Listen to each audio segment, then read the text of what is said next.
Assalamualaikum warahmatullahi wabarakatuh. Selamat pagi anak-anak. Semoga kalian selalu sehat dan tetap semangat ya hari ini. Nah, pada pertemuan kali ini kita akan belajar mengenai perbandingan.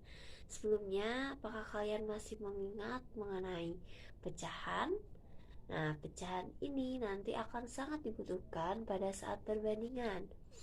Pecahan itu seperti yang kita ketahui adalah bagian dari satu keseluruhan dari suatu kuantitas tertentu, yang mana dia bisa disimbolkan menjadi A per B, dengan A sebagai pembilang dan B sebagai penyebut.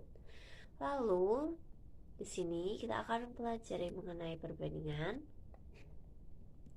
Perbandingan itu apa sih? Perbandingan itu membandingkan dua nilai atau lebih dari suatu besaran yang sejenis dan dinyatakan dengan cara yang sederhana.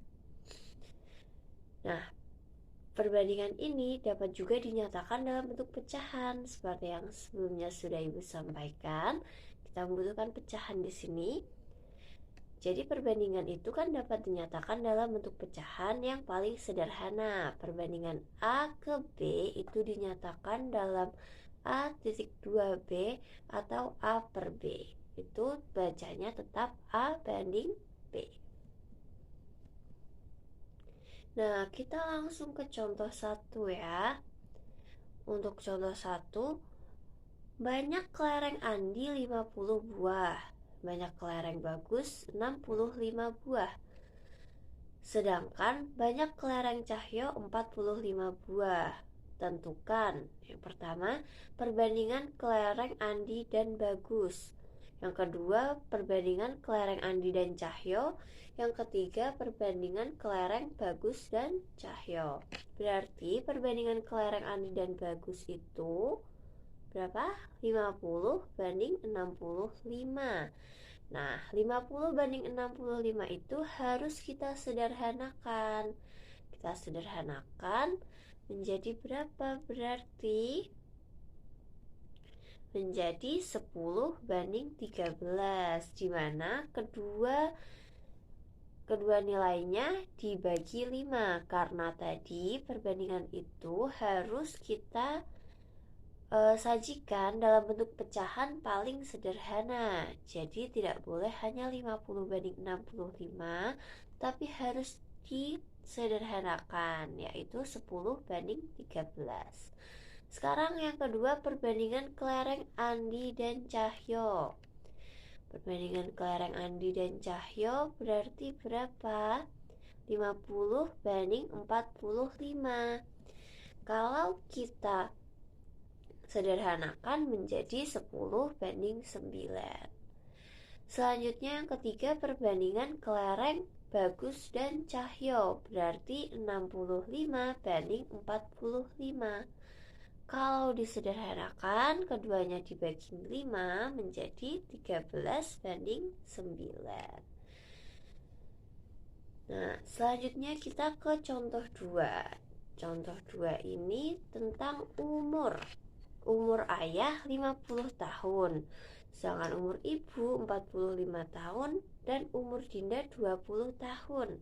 Tentukan perbandingan umur ayah dan umur ibu. Yang kedua, perbandingan umur ayah dan umur Dinda, lalu umur ibu dan umur Dinda. Sekarang umur ayah dan umur ibu terlebih dahulu.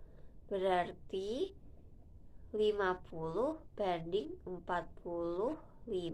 Kalau kita sederhanakan menjadi 10 banding 9, karena dibagi 5. Karena 5 itu apa sih? Faktor yang sama yang dapat membagi kedua nilai itu menjadi angka yang lebih sederhana.